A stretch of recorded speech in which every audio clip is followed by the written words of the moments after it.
Трите закони кои цело време ги бараме, Законот за електронско здравство, Законот за здравствена заштита и Законот за докторска дејност, се очигледно заглавени низ лавиринтите на Министерството за здравство и надлежните институции.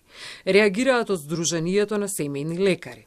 Два закона од нив се поминати наинер, но не и Законот за докторска дејност, вели доктор Ѓорѓиевски, председател на Сдруженијето на семејни лекари. Дури по 15 години, специјалистите по семејна медицина се уште не се признаени кај нас. Европскиот парламент веќе потегна иницијатива во европските земји да се изедначи коефициентот на специјалистите по семејна медицина со останатите специјализации. Веќе 7 европски земји ја поднесоа и нивните министерства таа иницијатива.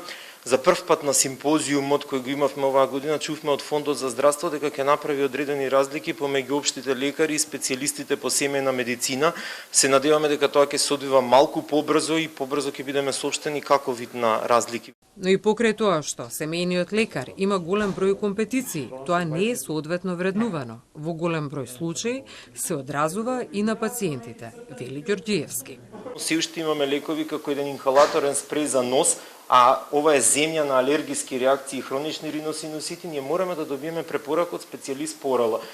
Тоа е шеткање на пациентите ни системот. Значи, семејниот лекар треба да опфати 70 до 80% од популацијата и да се спуштат ингеренциите и услугите, да можеме да закажеме една компјутерска томографија. Кога гледате на рентгенграфијата дека има одредена сенка која што во позадина може да укажува на карцином, зашто тој пациент да оди до пулмолог? Тој треба директно матичниот лекар да го препрати на компјутерска томографија, да се скрати патот до диагноза, бидејќи со рана диагноза ние ќе имаме подобра превенција кај пациентот. Законот за здравствена заштита е системски закон кој се однесува на целокупниот систем на здравствена заштита, велат од Министерство за здравство, во кој секако се вклучени одредби кои се однесуваат на докторите, но и на другите здравствени работници и соработници.